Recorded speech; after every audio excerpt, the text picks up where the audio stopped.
Menurut gue keputusan yang lumayan fatal ya kalau misalnya berhenti kritikal omset. banget sih. Ini biasanya karakter UMKM ya, satset aja gitu kan. Satu mungkin dari sisi knowledge, yang kedua nggak punya mentor juga. Dari mulai buka jasa entertainment, buka bisnis kebab, sampai jual deodoran, Rezi udah nyicipin berbagai industri yang pastinya nunjukin passion dia ke entrepreneurship. Ini salah satu kisah insightful yang unik banget, terutama bagi lu yang ngerasa bingung sama karir path yang gak selaras sama background pendidikan lu. Kecintaannya terhadap entrepreneurship dan business development mengantarkan dia ke ranah digital marketing. Rezi sekarang jadi director dan co-founder dari Jadi Jago, sebuah agensi digital marketing yang udah sukses handle lebih dari 75 lebih klien di multi-industry. Bisnis kebab yang dirintis Rezi dan dua kawannya bermula dari ide iseng yang terbersit di benak mereka. Kebab Cuy berawal dari resep kebab unik dari Australia yang melejit di tahun 2016 sampai berhasil diliput sama berbagai media. Kebab Cuy sukses beroperasi selama 5 tahun. Tapi sayangnya Kebab Cuy harus gulung tikar di tahun 2021 akibat faktor yang unik banget buat dikulik. Menurut penelitian yang dilakukan oleh Ohio State University, emang 60% dari bisnis F&B akan gagal pada tahun pertama launching karena berbagai faktor, terutama operational cost. Jadi Rezi dan dua kawannya adalah salah satu yang berhasil lewatin tahun pertama terberat F&B itu. Langsung aja kita dengerin penjabaran Rezi bisa rasain peak success dan downfall di F&B dengan Kebab Cuy. You are listening to Confess Podcast, where we explore business in a holistic way. If you're into marketing, management, and development of business, stay tuned and stay connected with Connect.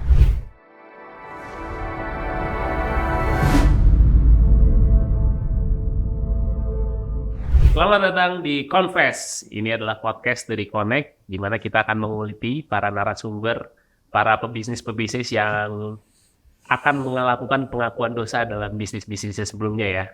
Jadi di sini kita udah ada partner gua, Erwan. Ya. Sehat nih. Alhamdulillah. Ini siapa nih? Siapa ya? Ini di mana? Ini partner kita juga ya, Rezi Ruseimi. Tapi di sini kita dampuk dia menjadi narasumber pertama kita di Confess ini karena ternyata mungkin banyak yang nggak tahu juga ya kalau partner dari Connect ini ya dan juga partner kita bertiga lah ya. Ini punya banyak rahasia dalam bisnis yang ini bisa jadi ibroh insya Allah ya. Jadi kita akan kuliti ya Rezi dengan bisnis sebelumnya ya. Kita seperti pengakuan dosa dalam tanda kutip yang harapannya nanti teman-teman yang nonton ini bisa belajar banyak dan tidak terjerumus ke dalam lubang dosa yang sama gitu ya. Nah, tapi sebelum kita masuk nih Lan, ya kemarin ada tren menarik nih di Twitter ya, sempat heboh nih terkait ada satu tweet yang ngangkat ya terkait jus kode ya. Ini kasusnya lumayan menarik nih ya, mungkin ada di screenshot teman-teman bisa lihat ya terkait ya di sini ya. Kalau ya somewhere lah di sini ya. Jadi ternyata ternyata ini banyak sekali terjadi ya pecah kongsi, terus juga akhirnya yang tadi partneran terus pecah kongsi, buka cabang yang sama dengan nama yang sama ya. Ini lumayan jadi masalah yang terus berulang ya. Waktu itu juga sempat ada geprek bensu ya. Geprek bensu ini terus pagi sore juga gitu ya. Dan ini sebagai praktisi F&B yang sebelumnya menurut lu gimana sih kalau terkait fenomena ini nih gitu? Iya, mungkin gini kali Nay, lebih ke tepatnya nih dari sisi bisnis ini kan memang kalau berpartner itu kan harus satu visi. Ya. Nah, kita coba kupas ke Rezi ini kan dia pernah bikin Kebab Cuy ini. Sebenarnya visinya dia bikin Kebab Cuy itu apa? Cuma bikin kaya. Atau apa gitu. Karena kan kasus-kasus yang terjadi di luar sana gitu ya, ngomongin masalah haki ya itu kan legal standing yang memang teman-teman juga di sini harus udah mulai aware nih dari awal gitu kan. Terus terkait yang kasusnya yang jus kode ini juga gitu kan, yang mungkin karena visinya berbeda gitu. Yang satu mungkin pengennya tuh nggak buka cabang, yang satu pengennya buka cabang gitu. Atau yang satu pengennya itu dibikin franchise, yang satu nggak pengen dibikin franchise. Nah, kalau Rezi gimana nih dulu waktu dari Kebab Cuy? Visinya apa sih? Dulu sebenarnya tuh gue join di Kebab Cuy tuh di ujung-ujung kan. Jadi gue punya teman lama gue dari SMP tuh dia udah bikin duluan dengan konsep pengen bikin kebab karena memang pengalamannya dia tuh dia kerja di Australia dulu, dia kuliah di Australia sambil kerja dia bisa bikin kebab juga gitu loh.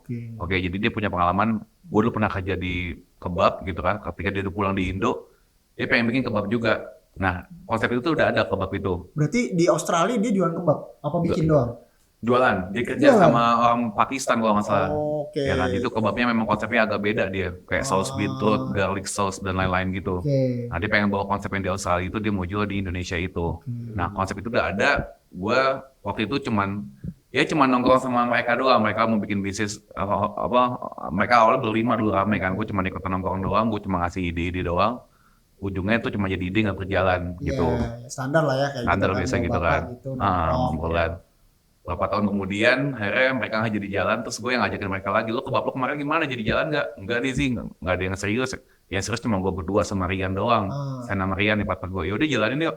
Kebabnya jalanin aja. Jadi makanya penentuan produk ini tuh nggak ada riset kenapa harus kebab gitu dulu. Oke. Jadi berdasarkan gue punya pengalaman gue bisa bikin kebab di Australia, terus gue mau bawa ke sini, mudah-mudahan bisa berjalan lancar kayak gitu dulu awalnya. Jadi visinya tuh cuman ya udah kita bikin bisnis bareng aja. Bikin bisnis bareng aja, benar. Jadi nggak ada Nggak ada misalnya ilmu riset. Ada riset produk, Nggak ada, segala macamnya. Jadi awalnya coba-coba ya guys. tapi sebenarnya memang dari awal tuh kuliah memang bisnis tuh gimana sih? Lu kuliah di mana sih dulu? Gue kuliah dulu teknik industri. Nah, terus gue kerja, gue sambil bisnis dulu, bisnis entertainment gitu. Oke. Ya, terus akhirnya gue mulai merambat ke, lihat ada peluang, mau bikin kuliner nih gitu kan ya. Ya udah akhirnya gue ikut support, gue jualan di situ. Memang dari awal nggak pengen jadi pengusaha gitu, nggak pengen jadi karyawan gitu. Ya? Bahkan dulu gue resign dari kantor emang tujuannya gue masuk S2 supaya gue bisa fokus bisnis. Jadi dulu bokap gue nggak lumayan agak ngelarang gue. Berarti ini S2 yang nggak kepake titelnya ya kasarannya gitu ya? Iya, kan gitu. kebanyakan orang kan title itu kan biasanya buat naikin jabatan ya. iya buat naikin jabatan atau buat Ini auto CEO nih. Iya, Auto CEO. ya kan banyak ya di luar sana ya, yang penting lulusan mana, Iya. bisa jadi CEO di startup mana Iya, gitu. gitu. Kan. Iya, jadi memang pengalaman lo itu sebenarnya nggak terlalu nyambung sama apa yang dijalanin ya, benar nggak sih? Teknik industri ada nyambungnya nggak sih? Teknik industri bisa dibilang inilah apa namanya, bancinya teknik ya. Bancinya Semuanya belajar, teknik, marketing itu bahkan belajar, belajar ya kan, finance ya belajar gitu kan. Iya. Alhamdulillah sih kepake, jadi secara mindset gue tahu secara semuanya gitu ya, secara helikopter review-nya gitu. Jadi gitu sih sebenarnya. Secara umum tahu lah ya. Iya. Terus Kebab Cuy itu berdiri tahun berapa? 2016. 2016. Namanya udah Kebab Cuy itu? Itu pun nama akhirnya gue bikin sebenarnya waktu itu. Oh. Akhirnya Inspirasi dari mana tuh? Kenapa Cuy itu 2016 lagi? itu 2016 tuh di kalangan teman-teman gue panggilnya. Jaksel ya. Iya pak. Dan pada hari itu tuh ngomongnya, apaan sih cuy? Mana cuy kayak gitu kan? Oke. Gitu. Jadi gue juga. Kalau sekarang mungkin jadinya kebab bre. Iya. Kebab bre. Mas bre. Gitu kan. Iya kayak gitu pak. Oke. Iya. Jadi karena itu malah. Karena itu karena gue Sangat juga. sangat rendah ya. Dan gue melihat brand-brand gede tuh mereka lihat ada nama produk dan imbuhannya. Gue kayak gitu. Pizza Hut terus apalagi tuh. Martabak Bos gitu kan. Kayak gitu. Iya iya. Iya kan? Iya. Nah. Kebab cuy deh. Kebab cuy. Nah, Pas waktu gue ikutan bazar maka jadi jargon. Kebab cuy gitu. Oh. Nah, tuh lumayan Jadi agak kayak sekarang kayak lumayan. bajunya kakak gitu kan. Iya. Dia kayak Kebab Cuy gitu. Iya, Nah, iya kayak gitu, sesimpel itu. Coba gue penasaran sih. Tadi lu bilang bahwa lu bikin kebab ini kan nggak pakai riset ya. Iya. Terus nama juga main nembak aja gitu kan. Nah. Nggak ada filosofinya tuh. Iya. Ya kan. Itu mungkin kalau yang tukang logonya juga bingung nih bikin logonya gimana gitu kan. Dulu belum ada Canva ya pas bikin logo ya berarti. Udah pakai Ada Canva Canva yang belum familiar ya, masih pakai ya? Photoshop dulu. Oke. Nah, gue penasaran nih.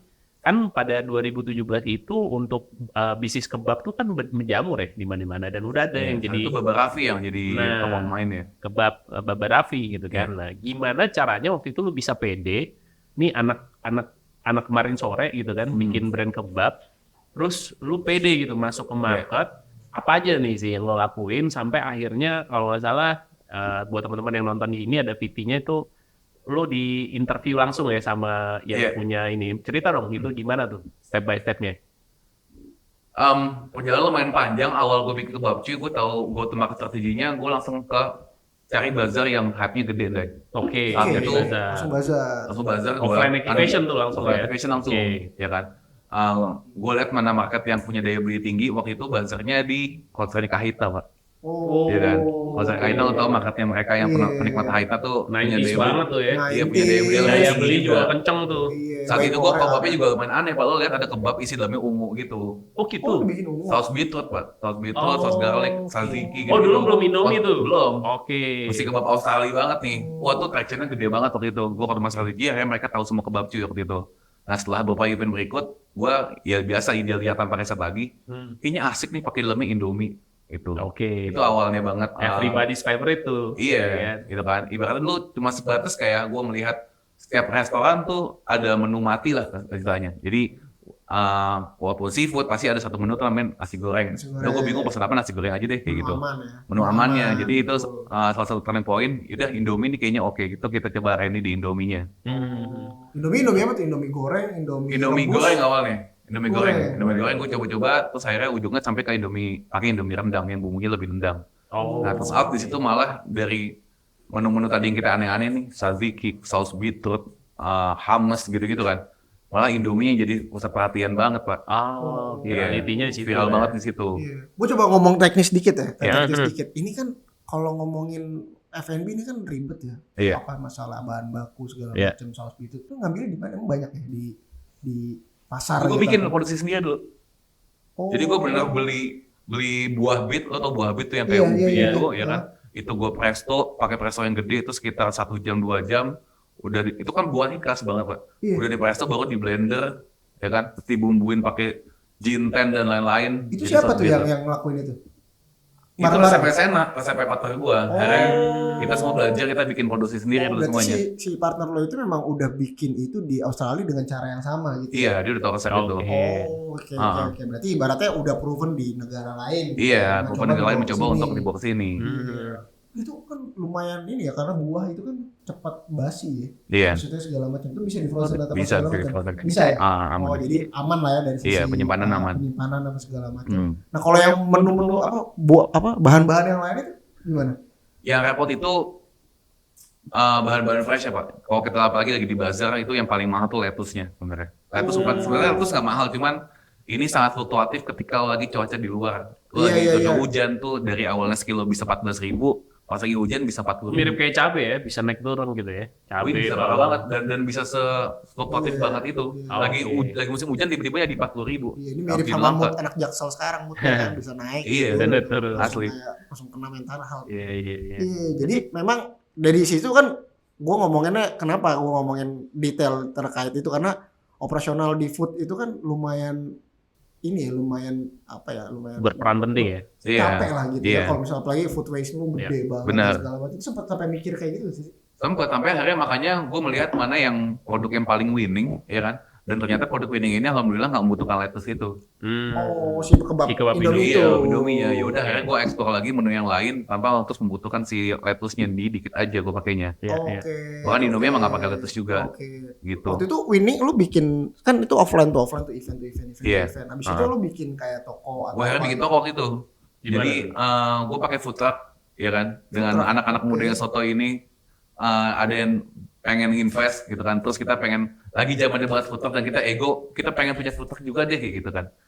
Di event kita rame banget, Pak. Rame banget. Kita harga jual tuh 35 sampai 50.000. Orang benar ngantri tuh ngular banget. Sampai kita merasa kayak, wah ini kayak kebab kita akan laku kalau kita buka offline gitu kan. Akhirnya investor pun mau beliin kita mobil gede gitu kan. Pas kita akhirnya bikin toko pertama di Pondok Pinang, sepi, sehari itu nggak ada yang beli. Sebulan paling yang beli cuma 5 Tapi itu udah main sosmed belum? Udah di main sosmed. Udah aktivasi Udah aktivasi. digital semua. Konten seadanya lah. Konten seadanya, tapi udah main ads gitu segala macam. Belum ya? nggak main ads gue dari dulu. Oh, jadi cuman Organik aja, iya. organik, desain bagus. Zaman dulu gitu juga ya. organik kan masih bagus ya di Instagram. Iya masih bagus banget. Main KOL. Main KOL juga berarti. Itu saat itu belum. Sampai akhirnya gue pindah tempat gue jelek banget tuh di Pondok Pinang. Gue pindah tempat di Jatinegara. Traction lu mulai kelihatan, ya kan? Tiba-tiba gue tuh cara main KOL lah. Dulu ada zamannya food blogger yang gue endorse, food blogger yang murah-murah. Ternyata dulu strateginya gitu, Pak. Jadi tuh jagoannya akun influencer makanan gitu. Kalau udah lo di review, dulu namanya Jakarta Food Bank. Iya, Oh, Dia iya, udah paling tahu, top tier-nya, Iya. itu Jakarta Food Bank. Iya.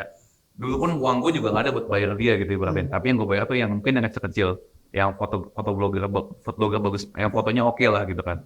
Mereka posting 5 orang 10 orang, ternyata dari 10 orang itu ada mungkin di antara 5 tuh di repost sama Jakarta Food Bank, Pak. Oke. Nah dari situ tuh poin-poinnya. Dia tuh emang akun repost kan sebenarnya. Oh, akun repost. Tapi traction itu gede banget. Iya. Gitu. Iya. Tapi pada saat balik lagi deh, pada saat lu menentukan buka toko di Pondok Pinang tuh juga nggak ada riset ya? Nggak ada. Pakai feeling ya. Kayak feeling. Yang penting tuh sebatas ada lokasi, putar gue bisa parkir, bisa gue buka tenda, ya udah gue jualan. Pondok Pinang situ ya. Dan gue melihat dia nih dekat anak Pondok Indah nih gitu kan. Oh iya. Lu tahu pasar Pondok Pinang atau Paspin? Tahu ya. Di situ tuh daerahnya jelek banget secara akses ya. Iya. Enggak, karena kan memang ya zaman sekarang nih ya, kita juga beberapa kali ketemu sama temen yang jualan gitu ya, pernah dapat insight terkait kalau mau dibuka offline, kalau harganya memang di bawah 50.000 ya cari yang daerah yang motornya tuh nggak pakai helm ya, orang-orang lewat situ. Itu kan riset berarti kan, yang memang behaviornya sekarang kayak gitu, parameter itu. Berarti itu waktu itu nggak ada. Sampai akhirnya gue masih pede dengan harga bazar, Pak.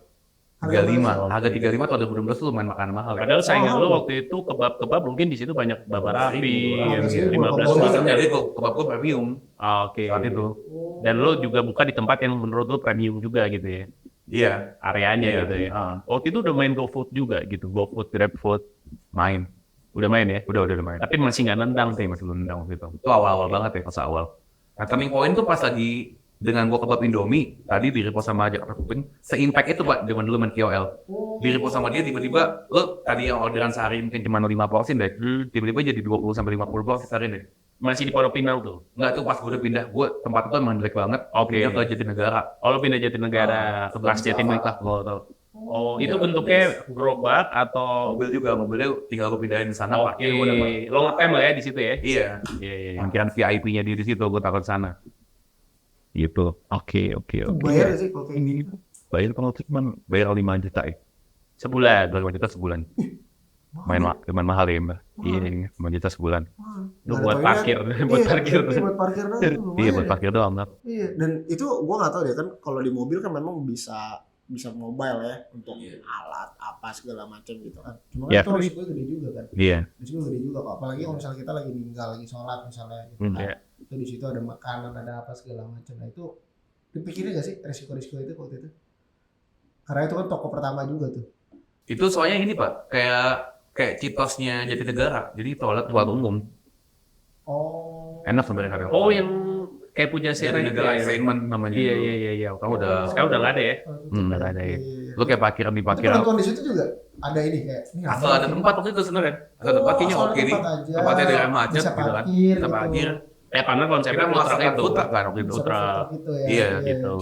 Dan food truck itu kan juga banyak ininya ya, banyak analisanya gitu ya. Orang bisa bawa sampai ke food truck tuh kenapa gitu. Iya, benar. Betul. Bukan karena bukan karena kalau bazar kan mungkin pilihannya menarik gitu kan. Iya, actionnya mana. Gue inget banget tahun 2017-an gitu, emang kalau ke Bright Spot kemana tuh banyak Market Museum tuh konsepnya kayaknya food truck saat itu. Lagi trennya gitu kan. Betul. Nah, tapi kita balik lagi nih, kalau ke masalah strategi marketing ya, itu kan tadi lo dari tempat pertama ke Jatinegara, terus mulai getting traction. Nah, itu menurut lo peak strategi apa nih yang lo jalanin sampai akhirnya lo sampai diliput di media mass media gitu, sampai didatengin ya, samperin ya tadi produk ininya kan kebab Indomie tuh, sampai anak owner Indomie itu sampai nyamperin lu di interview, dan gue pernah lihat juga sih video lu ya. Itu kurus tuh berapa puluh kilo yang lalu tuh dia. Masih belum ada gizi tuh. Iya, nah mungkin ini teman-teman yang nonton nih bisa jadi penasaran nih gimana caranya bisnisnya dari nol terus sampai dapat, dan itu liputan media itu tanpa lo bayar kan artinya. Sama sekali. Berarti kan artinya si media ini ngeliat bahwa bisnis lo itu legit untuk diangkat ya untuk dapat exposure itu. Nah mungkin lo bagi-bagi nih tips dan trik nih sebelum nanti habis itu lo bakal ngaku dosa nih. Jadi gini, sedikit jalan lagi, gue Jatinegara dan situ tractionnya cukup nggak oke lah. Akhirnya gue keluar dari Jatinegara, gue akhirnya dapat tempat yang lebih bagus waktu itu. Yang saat itu tuh pada zaman tahun lo inget mungkin tahun 2013 kita masih kuliah, Warung Nagih, lo inget gak sih? Tahu. Itu semua orang tuh tractionnya gila banget. Tendean kan? Itu kita benar-benar pengen banget punya tempat di sana waktu itu. Ada busway itu. Iya, gitu kan. Akhirnya pas di tahun 2018 tiba-tiba ada satu lapak kosong bisa gue isi di sana di daerah Warung Nagih. Gitu. Dan posisinya benar-benar di parkiran. Akhirnya gue buka di sana, renovasi sesimpelnya gitu kan ya. Di situ mulai awal tractionnya lumayan peak seperti itu. Karena dikelilingi perkantoran juga banget ya. Perkantoran, benar. Untuk online-nya dapat banget tuh. Dekat Mampang, perumahan semua online-nya dapat banget di situ. Iya benar. balik lagi ya, tetap strategi apa yang dulu gue lakuin ya, itu benar-benar pure KOL dan organik deh. Mungkin hari ini udah harus lebih mikirin banget teman-teman kalau misalnya pakai KOL. Dulu pure gue punya teman selebgram, dia bantuin gue untuk kenalin ke teman-temannya. Circle-nya mereka. Namanya, iya. Jadi gue sebatas ngirimin di produk, terus dia promosiin, teman-teman juga pada mau, karena produknya juga lumayan tempting banget ya di Indomie itu kan ya. Itu tuh yang di Enders waktu itu teman gue dari zaman kuliah itu namanya Antik ya kan. Nah circle-nya Antik tuh ada Dwi Handa, Mega Iskanti, teman-temannya pada bantuin semua gitu kan.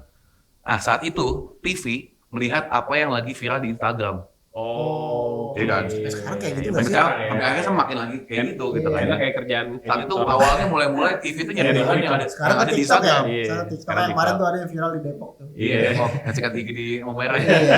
TV itu dulu awal-awal eranya udah nyari bahan apa yang lagi viral di Instagram. Ya kan? Akhirnya awal datang Metro TV ngubungin gua, bisa nggak mas saya liput gini-gini? Oh boleh. Ya udah gua udah liput di acara berita Metro TV, news di prime time gitu. Nah, lo tau kan di tenden itu tuh gua satu lokasi sama Trans TV deh. Ya, Oh, iya. iya. Ya, Trans TV kan. Iya, Kita iya, tuh iya, stadion iya, sama iya. Trans 7 juga. Iya, di situ tuh tuh ada studio gede juga di area Lorong Nagi Iya, itu. Beda dengan kantor Trans TV adalah Iya. ya kan. Udah diliput. Cara gue ada dulu waktu itu ini Pak, apa namanya? Biasanya tuh hipotesa gue dulu, kalau satu TV udah ngundang, biasanya TV lain juga mungkin apa namanya? Latah ya. Rata juga. Iya, Kalau iya. misalnya wah ada bahan oke nih gitu. Itu screenshot yang di Metro TV, gue screenshot, gue print, gue tempel di dinding, Pak. Karena gue lihat Trans TV kayaknya akan lewat mandir ngeliat ini udah diliput TV. Oh. Hipotesa gue aja dulu. Iya, Dan iya. terus alhamdulillah waktu itu malah orang Trans TV kontak gue. Oh iya. Trans TV kontak gue, mau liput juga. Dan apa namanya? Apalagi sih TV-TV itu, gue lupa lagi. Berarti tokonya tuh udah jadi gitu. Udah Iya, ada Trans TV, tokonya Trans gitu. 7 semua kontak gue gitu. Oh. Kompas TV oke. akhirnya kontak gue juga saat Itu itu. lu memang kan karena ada temen yang si Antik tadi ya, Iya. jadi itu segala macam. Terus habis itu lu bisa sama Alvin dan teman-teman itu juga karena apa? Karena Itu benar pure pertemanan ya, alhamdulillah ya. Jadi itu akhirnya gue jalanin strategi enggak awalnya sekedar ngirimin produk Pak. Enaknya F&B itu teman-teman apa namanya? Kita cuma ngasih produk dan produk lo mungkin direkomendasiin dapat testimoni enak. Kalau misalnya lo tawarin itu mereka lihat suka dan mereka mau nyoba, tuh mereka akan willing banget buat review. Oke, ya kan? Dan akhirnya waktu itu di circle-nya Antik udah pada bantuin gue semua baik banget alhamdulillah. Jazakallahu khairan. Terus ada circle yang lain lagi tuh, circle-nya si Taki Malik, Alvin segala macam. Ya kan? Terus gue endorse mereka semua. Oke lanjut, jadi gue balik ke circle yang Taki Malik segala macam. Mereka lagi pada ngumpul, gue kirimin kebab. Gue bahkan mereka lagi main futsal, gue ikut main futsal Pak. Ketika lagi main futsal, gue bawa kebab banyak tuh. Jadi mereka pada review tuh. Oke. Ya kan, di situ justru Alvin datang ke gue, gitu kan. Gue selalu banget sama kebab lu, gue bisa nggak join di dalam Berarti dia kebab udah lu pernah ini. nyobain. Udah. Udah pernah nyobain. Dia kan Karena nyobain. dikasih ke Taki. Dia Ah. satu teman-temannya tuh semua gue kasih waktu itu, Karena ya main kan. futsal itu, main bola itu. Sebelum main futsal gitu. Jadi sebenarnya ceritanya banget tuh mereka ada launching filmnya Zikri Daula sama Syakir Daula gitu kan. Gue nggak ikut waktu itu, gue nitip temen gue namanya Raffi Halim tuh, tolong dong titip dong. Pasti ke mereka pas lagi segala macam. Akhirnya tuh semua pada nyobain. Yang paling suka tuh si Alvin waktu itu. Oke. Karena Berarti Alvin- memang kalau boleh di flashback lagi itu kunci untuk biar bisa pakai KOL juga yang penting pasti fotonya tuh harus tempting. Waktu tempting dan produk enak. Produknya ya. Ya, Produk gue winning banget waktu itu. produk harus ultimate enak apalagi F&B kan. Iya. Iya. Ya kan? Jadi bukan gua USP gua enak enggak itu bukan USP. Iya. Ya, Itu wajib. standar. Itu Wajib. kewajiban. Itu Iya. ISO-nya tuh harus. Itu ISO tuh, pasti udah oke. Nah, itu baru dari situ foto harus bagus karena lo main sosial media. Dan momen saat itu tuh lo inget gak? Lagi zaman trennya banget ngedukung, tiba-tiba donat Indomie, apa Indomie. Iya, Indomie, iya, banget kan. benar. Gue termanfaatkan oleh momentum, gue jadi kayak salah satu yang apa namanya, Riding the wave. Iya. bukan dari dua bahkan yang Pencetus. pencetusnya Indomie duluan dianehin gitu loh Pak. Saya yang lain ikutan Indomie gitu. Oke. Jadi akhirnya Donat Indomie gue tahu banget sih dulu. Iya. Viral banget. viral banget kan.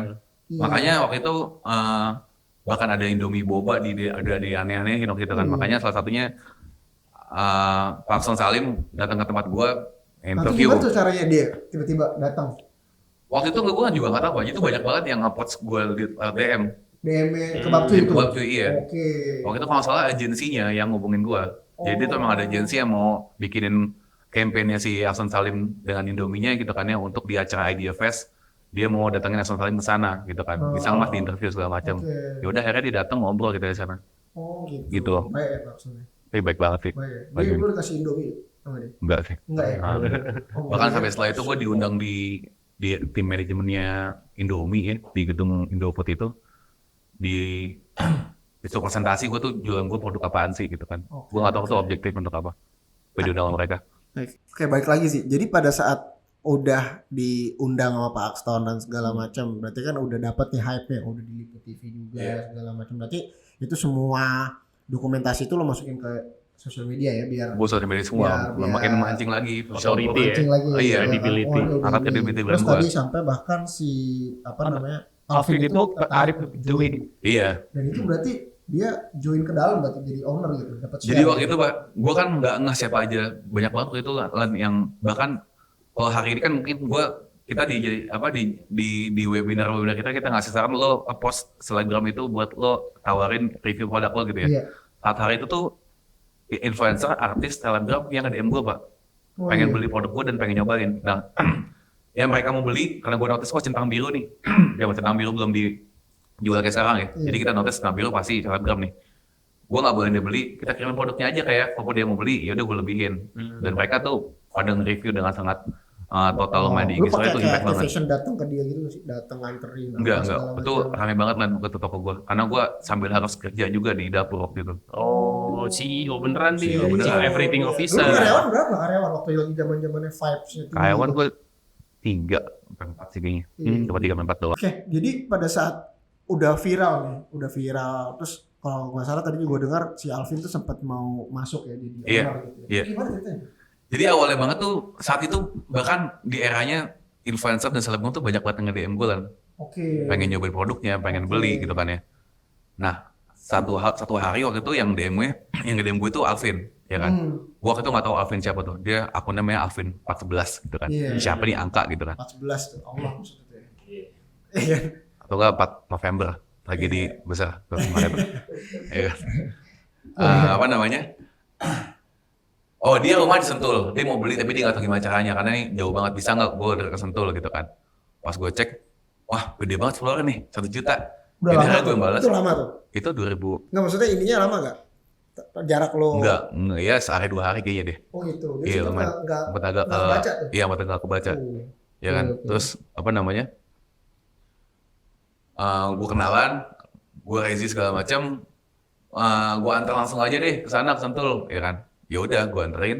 Pas di jalan gue baru screening profilnya. Ini siapa sih Alvin? Face. Oh anak Ustadz Arifin gitu kan. Oh, Awalnya lo cuma anaknya. lihat followersnya centang biru. Iya. Oke. Buat di Tapi jalan. belum tahu dia anaknya. Gak tahu gue. Karena dia bahkan ternyata tuh baru banget viral sampai diundang di Hitam Putih gitu karena kisah nikah mudanya dia gitu kan. Oh iya. Gue tuh segitu gak ngikutin waktu itu kan soalnya. Akhirnya gue ngobrol, dia katanya suka banget sama produknya. Dia langsung buka omongan untuk bisa nggak kalau gue masuk ke kebab cuy gitu. Oke. Gitu. Oh gitu Karena langsung. dari hari itu gue bawa omongan itu ke partner gue, Sena Marian. Langsung itu udah pakai agreement, pakai apa? Gue udah pakai gitu. agreement kan, partner gue anak legal kan. Oh iya. Oke. Iya. Masuk di akta juga gitu. Enggak sih, di kontrak aja sih. Oh soalnya belum ada PT. Nggak ada PT kita. Belum PT dulu. Belum PT. Oke. Nah kan udah viral nih. Gue penasaran nih. Kan kita belum ngomongin masalah jatuhnya dia nih. Jatuhnya si kebab cuy ini karena Ya. sekarang udah nggak ada nih. Jadi kebab cuy udah ganti. Ya akunnya masih ada nggak sih? Masih ada. Masih ada. Gue bikin akun football grab ya. Iya, bisa diutilize gitu. Oke, jadi gue penasaran operasionalnya berapa orangnya? Di apa nih? Di Epic itu. Di Epic itu? Epic itu 4 orang waktu itu kalau nggak salah. 4 4 orang. Gue Oke. bikin sistem gaji variabel kan waktu itu. variabel. Itu sangat impact ya waktu itu alhamdulillah ya. Gue pakai gaji fix kecil, variabel lumayan. Bahkan karyawan gue bisa gajinya 4,5 juta Pak. Oh iya. Yang dia lulusan SMA atau Karena SMK. variabel itu. Karena variabel Karena itu. pas lagi pik-piknya. Iya. Oke. Dia bisa lebih gede dari gaji teman-temannya dia yang selevelnya gitu. Tapi secara operasional aman tuh. Aman alhamdulillah. Aman, misalnya berame yang datang Iya. apa gitu kan, terus secara apa produk apa segala macam tuh juga. Karena waktu itu kan gue daerahnya udah lebih ngembangkas produk yang nggak perlu kan. Yang secara apa namanya bahan baku, ini aman Indomie kering gue bisa stok lama banget gitu Iya, kan. betul. Gue dulu bikin menu-menu lain juga, nggak cuma kebab Indomie doang. Gue bikin kebab salted egg, gue bikin kebab kebuli kalau lo tahu. Kebab beng-beng tuh bukannya. Kebab dessert gue bikin dulu akhirnya. Gue menu-menu yang nggak membutuhkan bahan sayuran lah intinya. Gue bikin kebab dessert namanya Bang Chow Cheese. banana beng-beng choco cheese gitu. Oh. Itu winning juga tuh produknya. Iya, enak sih gue pernah nyobain kayak Iya. Gue yang Indomie kurang karena mungkin pas dingin ya. Pasti ingin kali ya. Dingin Bubuk kurang banget. MLF waktu itu ya. Iya gitu Iya, dingin banget. Kurang banget sih. Maksudnya karena dingin. Pas lagi panas sih enak banget sih lah waktu Iya itu. gitu ya. Karena gue penasarannya kenapa sih kok bisa sampai udah nggak jalan lah, bangkrut lah kasarnya gitu kan ya. Padahal katanya operasionalnya aman, marketingnya juga awal-awal bagus gitu kan. Nah ini yang perlu dikupas nih Dai. Kenapa nih? Tapi sebelum situ kan, mungkin tadi kan dia cerita banyak nih terkait digital marketing activity dan juga KOL gitu ya. Nah cuman kan itu kalau lu gaul ya. Iya. Ya kan? Iya, benar. Kan nggak semua nih Benar. pelaku UMKM, ya kan? Ada aja yang orang introvert jago masak. Nah, bisa nggak sih cara lo itu diduplikasi dan approach-nya kan tadi lu punya temen, ya kan? Lu cobain, lu manfaatin temen lu lah. Iya. Ya, lu main bola aja gara-gara mau jualan. Gue yakin kalau kebabnya nggak ada tuh nggak main bola tuh. Asli. Bener nggak? Si pemain bola nih. Si main bola tuh. bola nih. Dibela-belain main bola tuh kan. Iya. Nah, gimana sih? Mungkin teman-teman sini ya, yang ini bisa, ini kan salah satu strategi menarik ya dalam digital marketing ya. Gimana kalau yang nonton itu nggak gaul, nggak anak jaksel kayak lu, ya kan? Tapi dia pengen implementasi strategi lu ini, bahkan bisa juga sampai diliput di ini. Gimana nih step by step? Mungkin lu ada caranya nih gitu. Kita bermain F&B di bagian digital marketing nggak? Berarti bagaimana lo membuat persepsi bahwa makanan lo terlihat enak. Oke. Terlihat enak dulu ya gitu ya. Tuh berarti makanan lo apakah sepenting itu ketika difoto, dan apakah foto lo benar-benar bagus, berarti Instagram lo harus dibagusin dulu secara visual. Oke, poin satu. Ya kan ya. Kalau bisa pada era itu makanan yang terlihat tempting adalah yang ada lumer-lumernya. Iya, mozzarella banget tuh. Satu ya kan? lagi pada lumer-lumer. Kayaknya hari ini masih nggak sih? Hari ini kayak masih hari ini deh. Iya, Kemarin masih. kayak Komoloni dipecah lumer, Iya, ya kan, viral. Ya Iya, kan, benar, terus benar, apa benar. namanya? Fajibro nih. Fajibro yang di apa Digetok. namanya, digetok pakai es krim, dia lumer. Lumer ya. Itu kan di kamera terlihat sangat tempting ya. Jadi pastikan karena lo bermain di digital dan mereka nggak bisa cobain langsung, mereka akan katakan lewat foto dulu. Oke. Makanya enak banget. Jadi perbagus lu visual Instagram lo dulu gitu kan ya. Dan pastikan produk lo tuh benar-benar ketika dilihat lo orang tuh pengen nyoba gitu kan. Oke, dari setelah itu udah lo bagusin Instagramnya, bio-nya, lo deskripsinya lo make sure lo oke, segala macam secara customer journey lo perhatikan. Udah oke nih, tangkap ya Instagram udah bagus. Dan ini yang gue lakukan dulu ketika misalnya, wah Instagram gue udah habis nih, udah nggak ada siapa lagi, gue itu doang ya gitu kan ya, udah lemah saturated lah saat itu. Akhirnya gue coba ngelakuin, gue DM-in influencer yang lain Pak. Oh, Gitu. oke, ini strategi yang tanpa keluar biaya ya? Nggak keluar biaya sama sekali. Jadi gue udah bikin kayak template, ini gue lakuinnya dari tahun 2019 waktu itu. Iya. Gue bikin template-nya, gue ajak kenalan, salam kenal, kita dari Kebab Cuy, produk kita kebab Indomie gitu kan. Udah banyak banget yang suka. Kakak apa mau, boleh nggak aku kirimin produk ke kakak gitu. Kalau mau berkenan lihat dulu di fotonya gitu, gue kirim. Kalau misalnya berkenan nanti kita kirimin. Gitu. Intinya kayak gitu, kalimatnya udah bikin template copywriting-nya. Itu gue masukin ke save replies waktu itu. Jadi lo tinggal kayak pakai kode. Ganti nama Ya, aja A1 kan? ganti nama, A2, A1 Seru ganti banget nama. nih, berarti Bang Reza nanti bisa nge-share nih template-nya, Iya. terus nanti teman-teman yang mau nanti komen aja ya. Wah, Iya, boleh ya? nanti Boleh, komen boleh, aja, nanti boleh. kita Gue ngelakuin itu sehari gue DM 30 orang Pak. 30 influencer. 30. Jadi kan Yang respon? dari sehari 30 tuh ada yang respon 5. Main probability aja tuh. Iya, 15%-an tuh Dan ya? yang respon bukan mikro dan bukan nano influencer.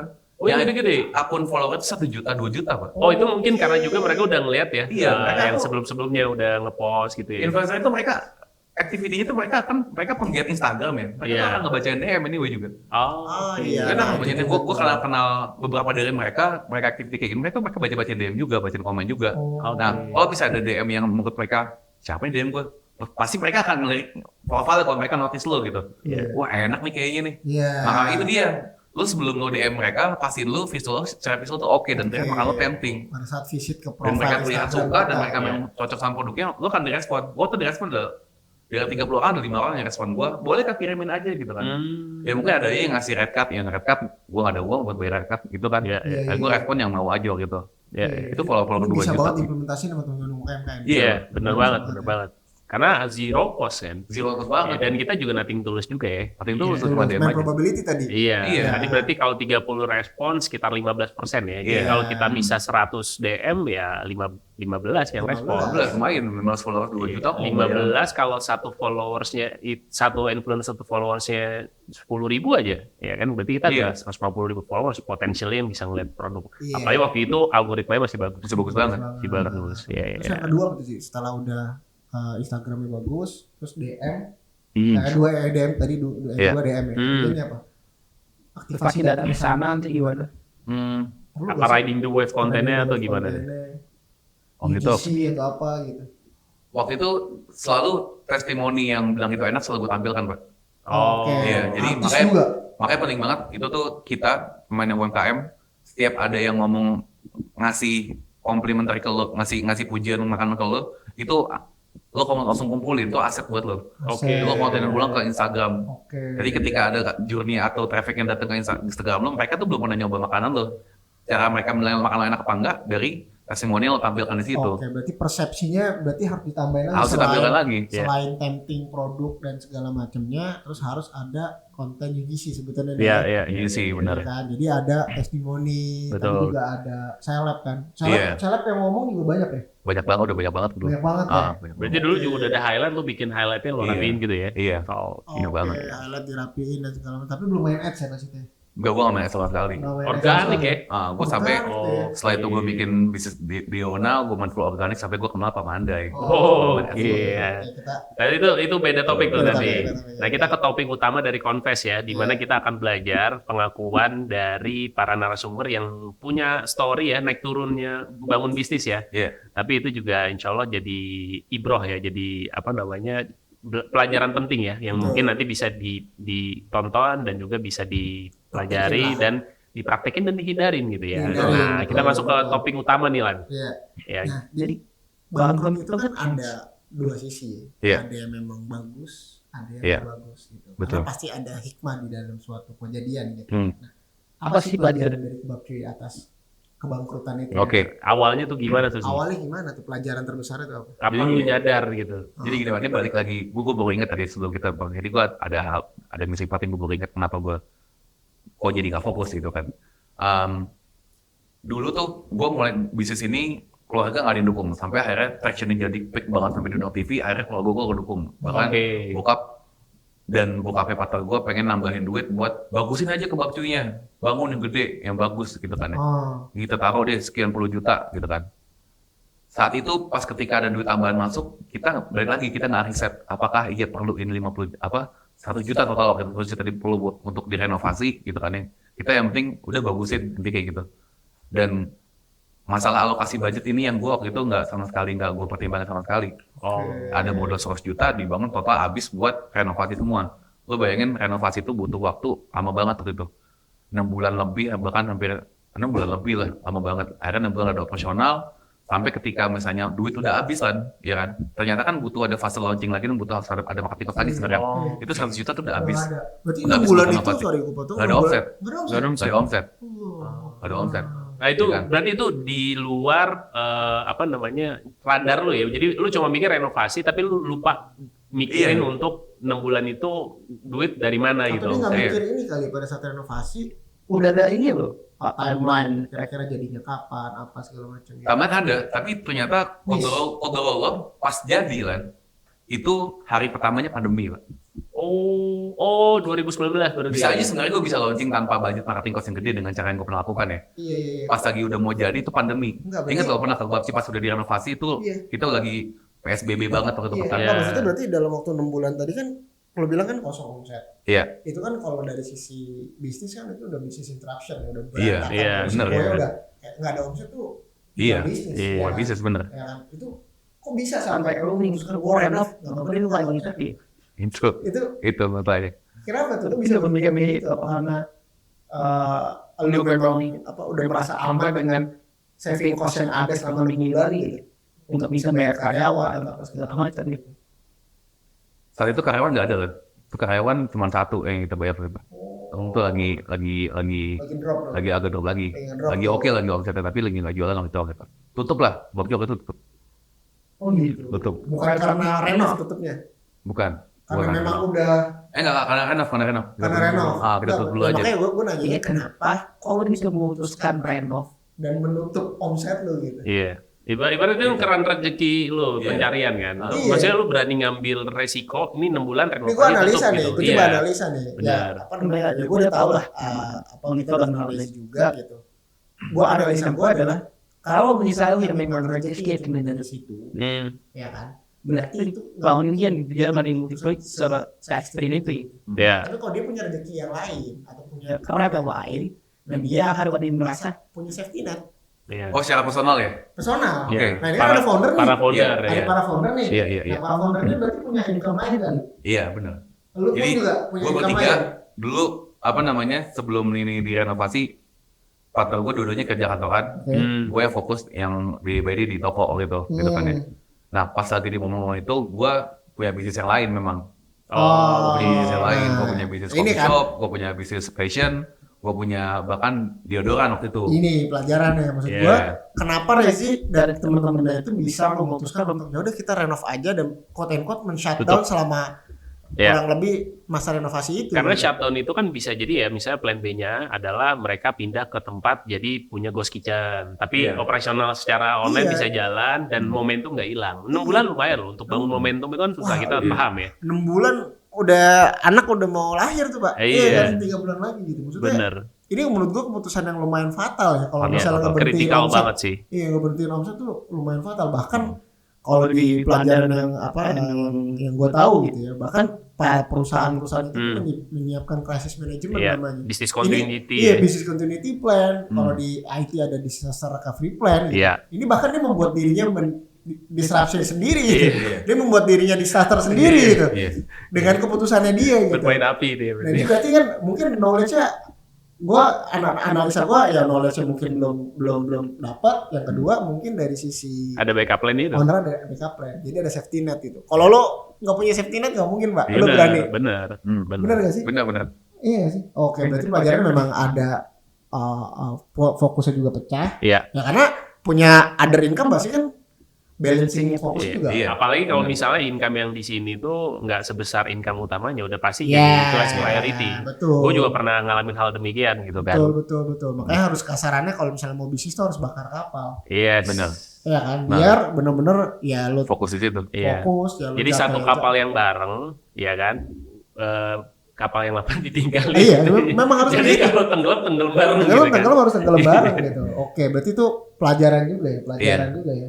Iya benar. Itu pola yang waktu pas gue mau bikin food truck itu lumayan nggak tanpa riset, tapi ini lebih fatal lagi tuh buat nutupin operasional ya waktu itu ya. Iya. Karena gua ingat Benar. sih apa namanya waktu zaman mungkin 2014 2015 gitu ya. Di kalangan nggak tahu sih di kalangan gua pribadi gitu kan memang udah banyak kan yang sukses. sudah mulai bisnis gitu ya.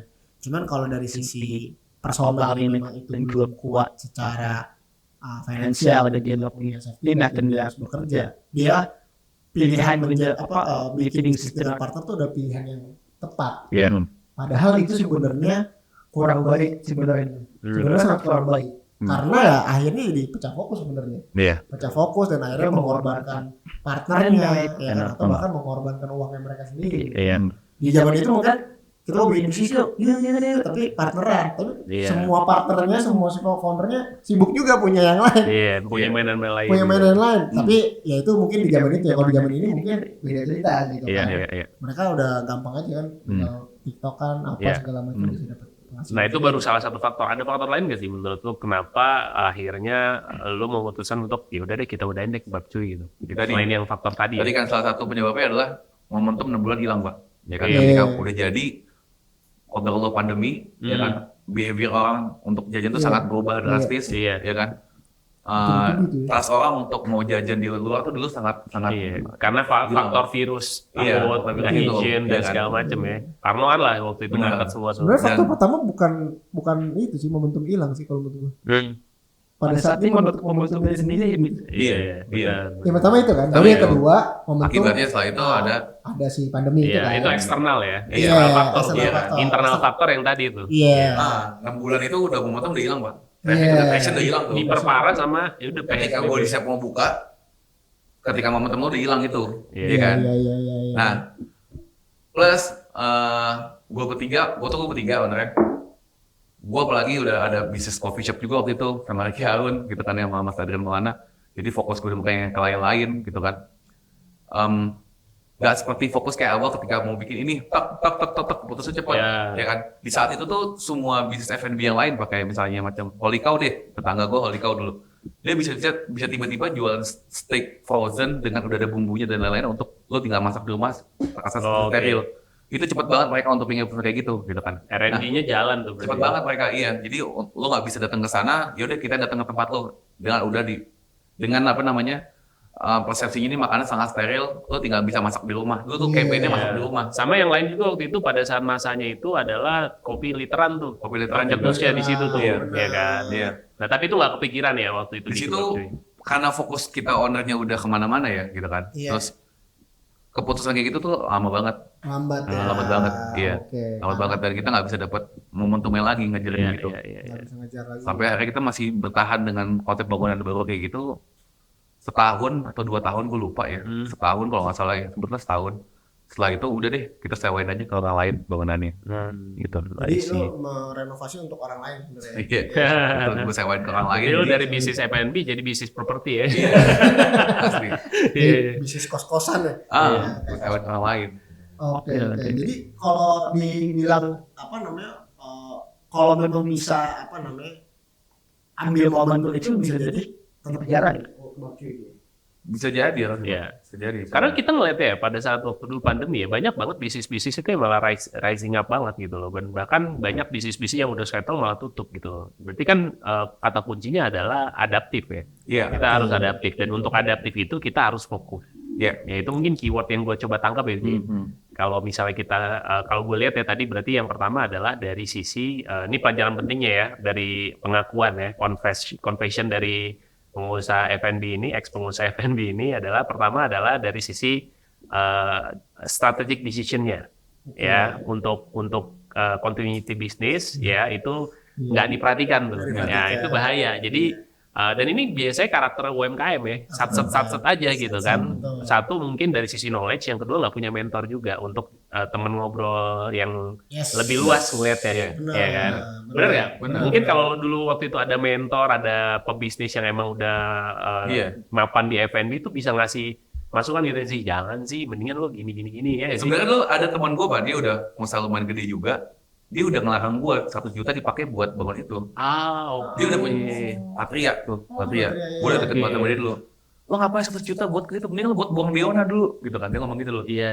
Dia udah ngeliat potensi Deona, kalau tuh Deona masih kecil banget waktu itu kan. Oke. Gue gak dengerin omongan itu, karena udah ego banget. Ego kita tuh pengen, wah kayaknya kalau gue punya cafe yang gede nih, yang sangat asik ya gitu. Ini memang tipuan pebisnis nih ya. Iya, Kayak benar. tempat kafe, ambience enak. Iya. Coba lo lihat, lo hitung mereka duduk berapa kali tuh bayar gitu. Bener. Makanya. Bias jadi ya. Bias jadinya. Bener. Iya. Bahkan tuh sempat planning itu kenapa gue bikin gede, supaya Alpha Coffee bisa masuk ke sana. Jadi Oke. traffic ya Alpha Coffee gue bikin coffee shop sama Ricky Aaron tuh bisa gede interaction di sana. Tuh planning dulu kayak gitu kan. Iya. Ya, oke. Berarti kata kuncinya tadi ya harus fokus, strategic decision ya, dan juga jangan lupa bahwa ada external faktor juga yang mempengaruhi ya. Dan mungkin berikutnya nih sih pesan-pesan nih sih kalau untuk para pengusaha ya, terutama yang F&B yang lagi mulai atau baru mau mulai gitu ya. Kira-kira apa sih? Coba mungkin 3 saran utama nih dari pengalaman lu ngejalanin F&B. Itu apa yang kalau bisa balik ke masanya waktu itu, apa 3 hal yang bakal lu perbaiki gitu. Oke. Dan ini bisa jadi pesan penting buat para penonton di sini yang nonton dan memang dia F&B juga atau bahkan mungkin bisnis lainnya gitu. Iya. Pertama banget nih dari awal kalau gue bisa gue ulang itu gitu kan ya. Gue mungkin gak akan jual kebab deh. Oke. Ya kan. Produk riset. Mungkin gue gak akan jual kebab. Kenapa? Saat lagi traction Indomie gede banget Pak. Itu orang bisa jajan yang unik-unik tuh udah cuek banget lah makan Indomie. Pas lagi zaman pandemi tuh orang terus pengen makan yang sehat bukan aja. Oh, Iya. Gitu. Dan kebab udah nggak se-legit itu gitu, ya kan? Karena makanan unik nih, Iya. nggak sustain product cycle ya. Iya. Berarti makanannya cuma makanan tersier tuh ya. Makanan tersier. Dulu kita pengen masakan produk gue gede kok bisa kok jadi sekunder atau ke primer bisa. Tetap tuh ngasih orang Indonesia susah untuk ngubah ayam dan nasi tuh nggak bisa diubah gitu, ya kan? Produk kayaknya gitu ya. kalau gue bisa udah paham tentang produk life cycle dan bagaimana market size-nya yang lo mau sikat gitu kan, bagaimana sustainability lo punya produk bisa gue di market tuh bertahan, gue kayaknya nggak akan jual kebab. Oke. itu. Mungkin gue akan jual ayam dan nasi, Oke. Tuh winning. ayam dan nasi, Iya, benar, bikin benar. apapun. Karena waktu itu lu bayangin pada lu shipping gue ke Babci, gue berusaha pengen bikin lauk frozen, ayam balado, ayam cabai hijau, gue bikin gitu dulu. Iya. Akhirnya kan gue positioning gue sendiri kan. Benar. Dan gue ke Babci terus gue bikin ayam frozen. Udah lauk gitu buat nama orang. brand lu udah menjerumus ke sana banget tuh. Iya. Udah susah lo keluar dari produk lain kan. Benar. Iya. Berubah jadi ayam cuy. Ayam cuy. The Cuy Company ya. Gitu. Oke, terus yang kedua Yang kedua, F&B, itu F&B teman-teman F&B. di F&B ya. Ya.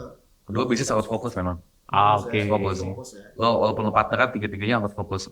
Walaupun minimal lo ada 2 orang di antaranya atau kalau nggak 1 orang. Tapi waktu itu ketika gue udah ada bisnis yang lain dan gue udah punya kesibukan yang lain, akhirnya fokus gue untuk nggak fokus di situ tuh udah ganggu banget. Karena kata-kata fokus tuh sebenarnya gampang disebut. Oh iya. Iya, Fokus, susah. fokus. Wah. Apalagi biasanya kalau para pebisnis ya udah jalan, terus kan ketemu sama teman-teman bisnis lain, Iya. networking segala macam, itu godaan untuk bikin bisnis, Bisnis baru segede itu. Segede Asli. itu. Iya. Segede itu. Iya Kemarin kan? gue sempat Iya. belajar tuh dari Coach Yuzak tuh. Masya Allah dia. Jadi ngasih tahu kalau lo mau diversifikasi bisnis lo, paling nggak 1 T dulu di satu bisnis lo yang itu gitu. Oke, Itu proven tuh. iya bahasa gampangnya ya memang harus mencapai titik tertentu dulu Iya. gitu kan, baru proven Iya. dulu gitu. Kalau Iya, enggak iya. lo jangan berani-berani buka deh karena Benar. another game, another challenge, another Betul. risk Iya. gitu. Dulu juga mungkin ya gue pribadi ya, gue ngeliat bikin brand tuh mudah ya, tapi setelah jalanin handle apa segala bikin brand tuh udah kayak lu bawa masalah baru lah. Bawa masalah Ini baru. udah fokus Oke. deh, fokus. Berarti Oke. kedua fokus. Yang Yang ketiga kedua, apa? yang ketiga nih sih. Karena memang itu terlihat seperti kayak ini Pak, terlihat seperti kayak ayo udah kan emang apa susahnya lu buat fokus bisnis. Iya. Karena lu pada di era momen itu ketika lu dulu agak banyak, omset lu tinggi, lu merasa punya ego, gue buka bisnis yang lain lagi. Udah di atas Karena angin terbukti, kemarin tuh baru ada yang konsultasi ke gue, bisnisnya lagi ramai banget, mungkin brandnya nggak usah gue sebutin, lagi viral banget brandnya dia. Iya, mau buka Tiba-tiba salon, aku kan? mau buka salon, Oh iya benar. ya kan? Itu pelajaran gue dari dulu. Hei Jangan. Anda buka-buka saham. Jangan. Fokusin aja banyak banget yang masih bisa dibenahin dari bisnisnya. Iya benar. F&B-nya apalagi itu pasal jasa Pak. F&B Terus itu mikir, jual produk, salon Iya. tuh jual jasa. Jasa. sama-sama jasa sebenarnya. Sama-sama F&B juga jasa, jasa kan. iya. Jasa ini banyak banget yang harus lo benahin dari people-nya, harus lo benahin Iya. banget bagaimana lo punya jargon Standar kualitas rasa, Kualitas. ya kan? Iya, QC. iya. Bedanya mungkin satu tangible, satu intangible tuh. Iya kan? Kalau salon kan intangible, Pak. Iya kan? Wah, makanya perusahaan besar sekelas Go Message waktu itu atau Go segala macam berantakan ya karena itu gitu kan. Yang ketiga berarti apa sih? Sekarang Yang ketiga, kalau aja waktu itu gue punya mentor bisnis yang benar-benar dia tuh emang di depan gue langsung dia punya proven bisnis F&B juga udah terlihat oke gitu kan ya. Ada buktinya lah dia punya bisnis tuh. Kalau hanya hari itu gue punya mentor bisa gue buat nanya pengambilan keputusan gitu kan. Itu insya Allah gue akan tahu lubang apa yang terjadi lagi setelah itu gitu kan ya. Oke. Jadi emang itu ternyata motivator di luar sana lo butuh bisnis mentor. Ternyata memang itu yang jadi salah satu penyebab besar gue gagal. Oke, Ya kan. Waktu itu saya ngomong ke gue tuh teman gue dan gue nggak melihat dia sebagai mentor gue soalnya waktu itu kan. Iya. Ya kayak omong ke teman dan gue punya ego tinggi. Beda kalau misalnya gue punya mentor, gue nurut sama nih mentor itu ibaratnya. Iya, Ya kan. betul. Gitu. Mentor tuh memang harus yang lebih tua kan? Enggak juga. Mungkin nggak harus ya, mungkin Enggak harus juga ya. Yang lebih berpengalaman lah. Pengalaman dan ya, gue pengalaman bener-bener ya. kayak gini ya. Makan asam garamnya lebih Iya. banyak ya. Oke. Oke, kayaknya itu Masya Allah ya, kita di episode pertama Masya Allah itu dapat banyak banget ya insight-insight dari kisah kebangkrutan bisnis ya, tapi ya sekarang kan banyak pelajaran diambil di situ untuk memperbaiki di bisnis-bisnis label ya. Iya. Gitu. Oke. Nah, teman-teman itu aja mungkin di episode pertama dari Confess. Insya Allah kita akan bikin episode berikutnya dan akan mengundang beberapa narasumber. Ya, kita akan undang narasumber lainnya yang insya Allah kita bisa ngambil pelajaran penting dari kisah-kisah dalam membangun bisnisnya mereka gitu ya. Iya, jadi kita memang nggak mau buat kisahnya itu kisah kesuksesan aja. Iya. Kisah kegagalan yang paling Betul. penting. Karena Pak. sukses sering banget diflexingin. Benar. Tapi gagal jarang mau Dijarin flexing. diungkap gitu ya. Betul. Ya, harapannya dari situ kita bisa juga sukses dengan menghindari kegagalan itu. Kegagalan itu. Oke, terima kasih atas perhatian dan sudah nonton video ini sampai akhir. Oke. Kita ketemu di episode berikutnya.